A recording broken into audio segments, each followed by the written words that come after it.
So I've been living in New Zealand for a while now, and I thought I should share with you what I would have loved to know before coming to New Zealand. That way it will help you to know what to expect when you come to New Zealand. Because this land is a land of adventures. You're going to learn and unlearn a lot of things. So get ready. Hello, you don't even know my name. What's up, people? If you're just seeing me for the first time, I am the Sassy engineer, and I share content on coming to New Zealand, settling in New Zealand, also my life in New Zealand, traveling in New Zealand and around the world, and I also share a bit of study abroad stuff because once in a while I was also a student.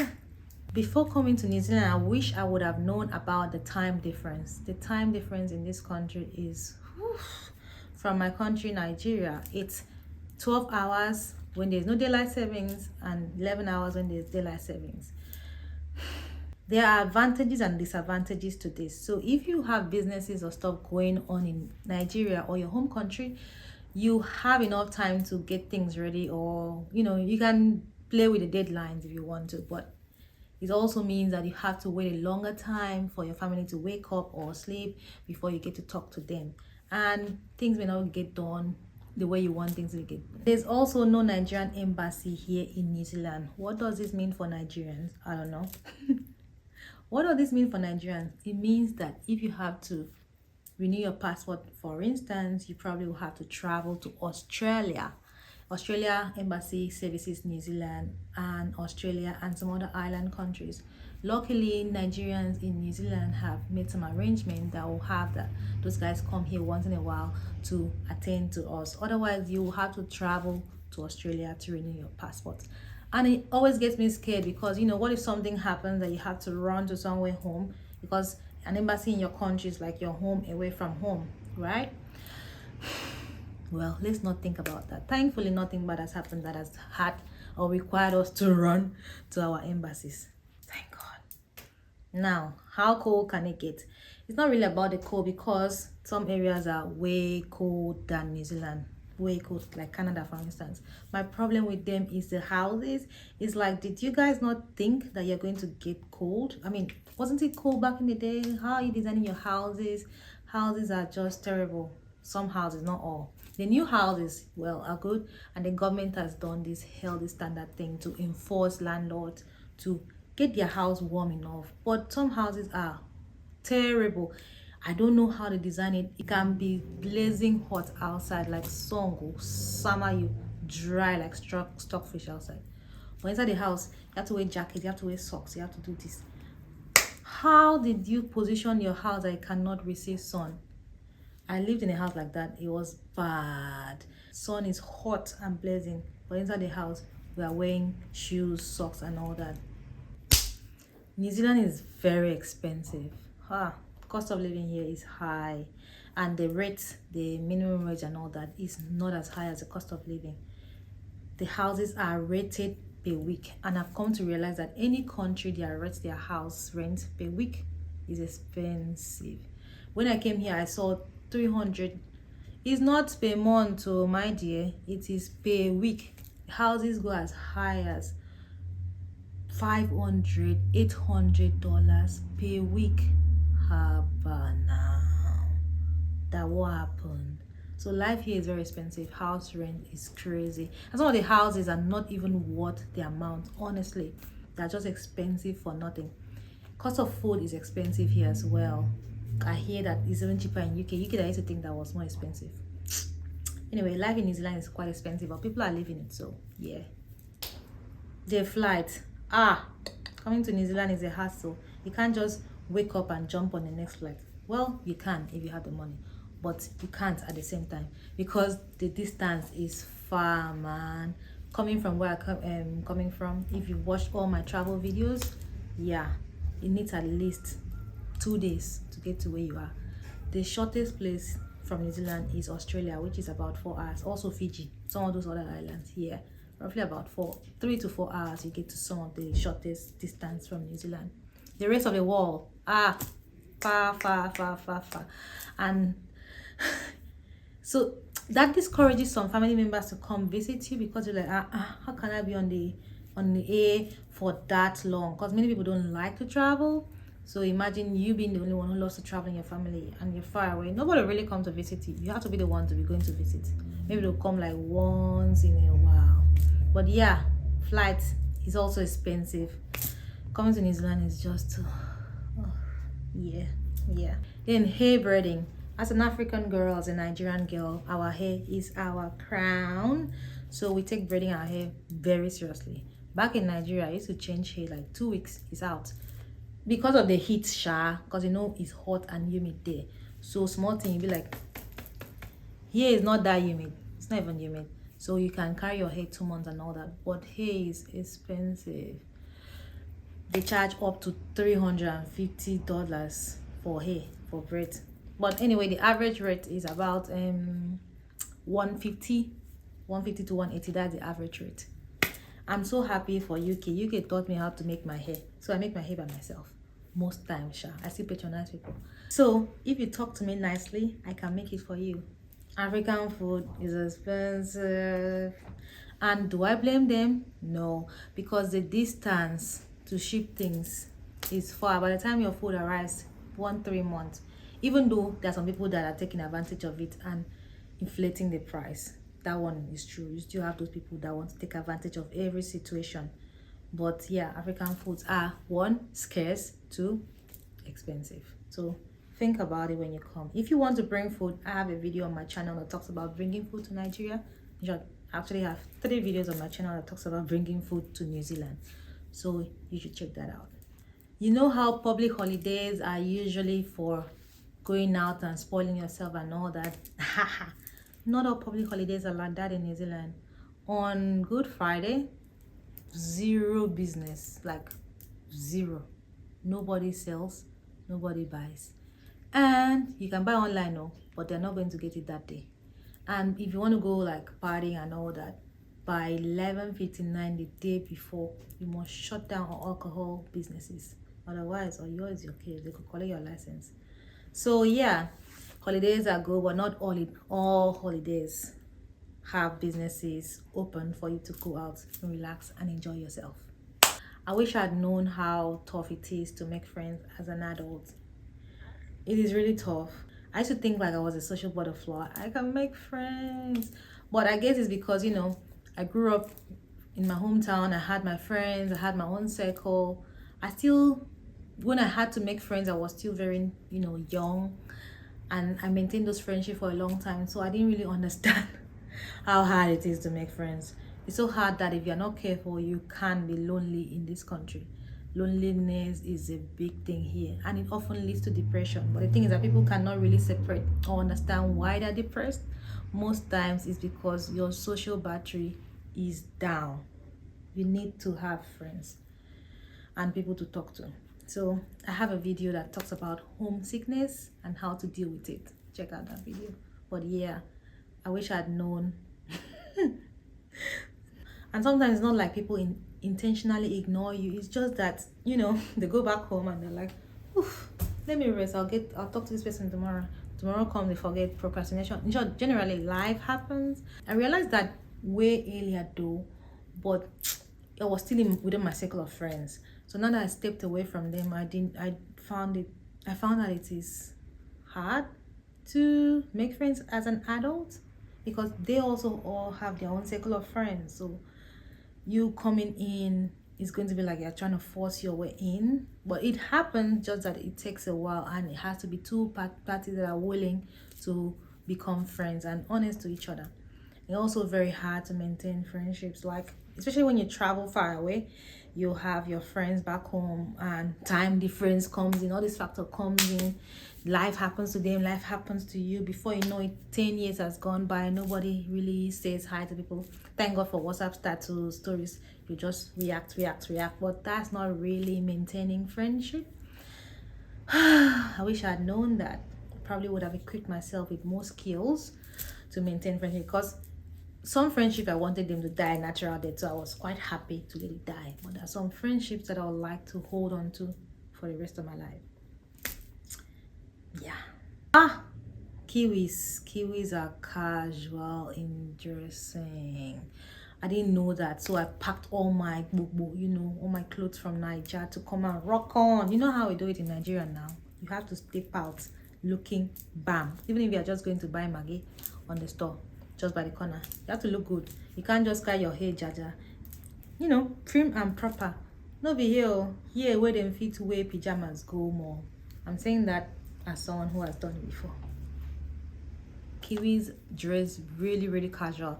I don't know, I've noticed actually that many island countries that have a lot of beaches, they always tend to dress very casual. When for a conference, everybody, all of us were like immigrants, so international people. Some people brought their suits, some people brought, you know, we're looking sharp, only to go there. Some people are wearing shorts, t-shirts to conference, presentation. People wear flip-flops, slippers to lectures to go. I was shocked.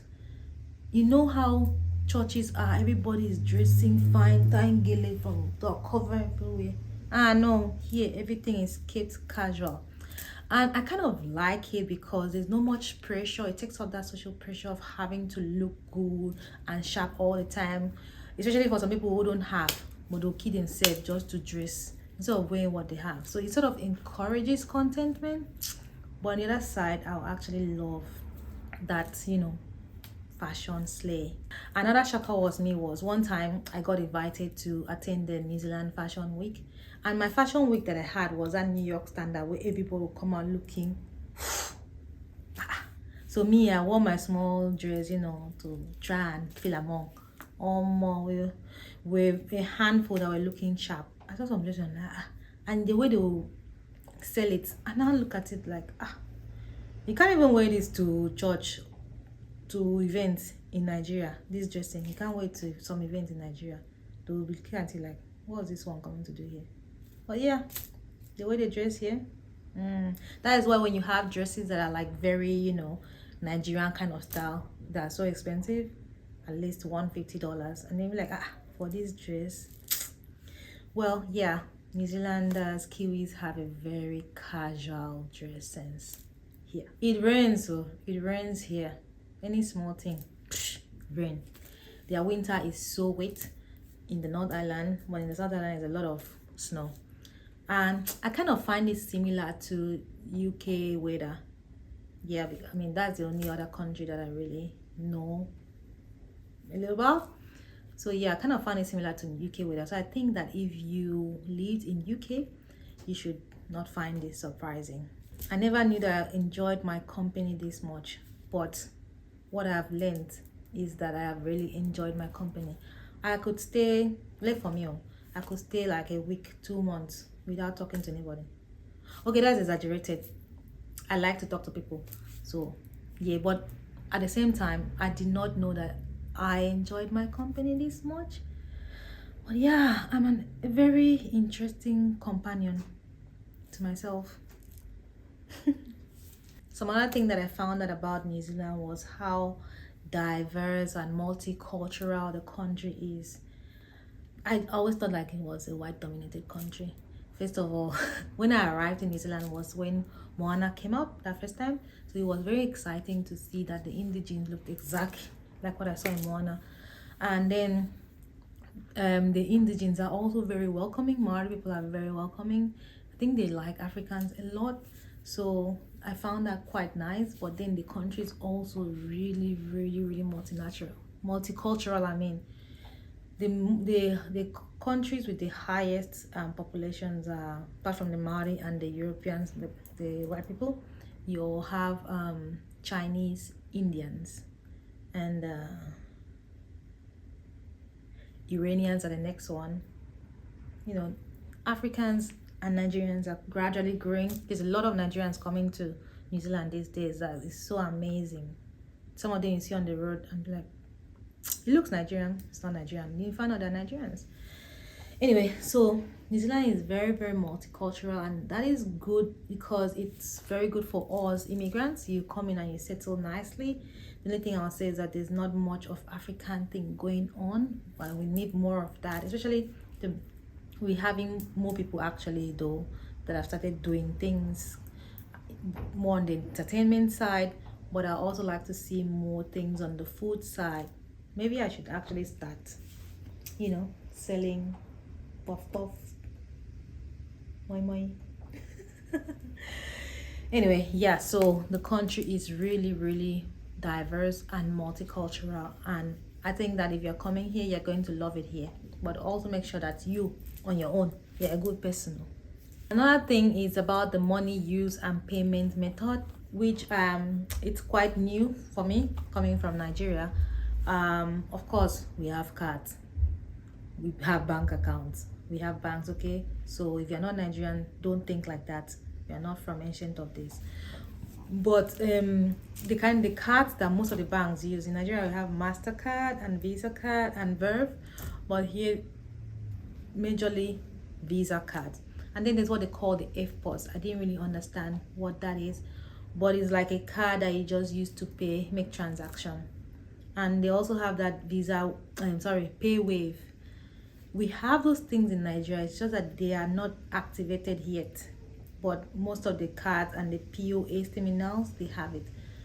So PayWave is just you go to the till wherever you want to make transaction and pay for something. Instead of inserting your card or swiping your card, you just hover your card over that and the transaction happens. The good thing is that there used to be a cap. Anything out beyond $80, you have to put in your PIN. But since COVID, they removed that cap. So the disadvantage is you have to be careful so that nobody will come and swipe out all the money from your account. Just stay vigilant. But I found that quite intriguing, and then because of that, it allows you to make payments with your phone, which I found quite fascinating. In Nigeria, we currently just have POS terminal where you can go and withdraw money. It's a totally different thing anyway. So yeah, they call it FPOS card. Yeah. This one is just something that you should know. Alcohols are not sold to minors here. So if you're coming to New Zealand and you're used to sending kids to buy alcohol for you, you cannot do that here, because you put yourself and the kid into trouble. They will not sell it. And there are cases where people look younger than their age, because some people are just like that. And you go to parties or go to whatever, they would ask you for your ID. Don't feel offended.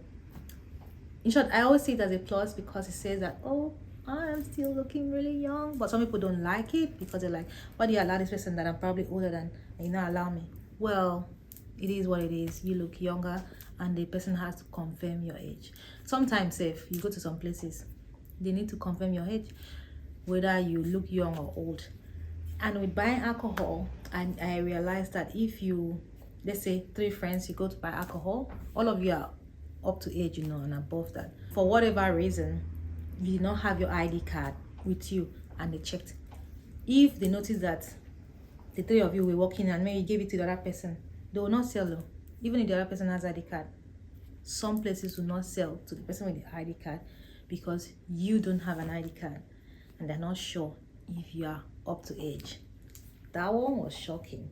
So yeah, there are ways to go about it, but yeah, that was quite surprising for me. This one is all about job application, which I found very interesting, and I wish I had known was regardless of the job you are applying for, even if you're applying for cleaner, you need to apply with your CV and cover letter. When I was looking for jobs as a student, I was like, I saw gardening work because I just wanted, something to have money to come in every week. I was tired of seeing debit alert all the time on my account. I wanted credit alert.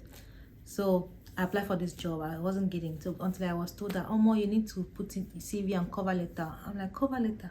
I can get CV, but cover letter. Then what happened?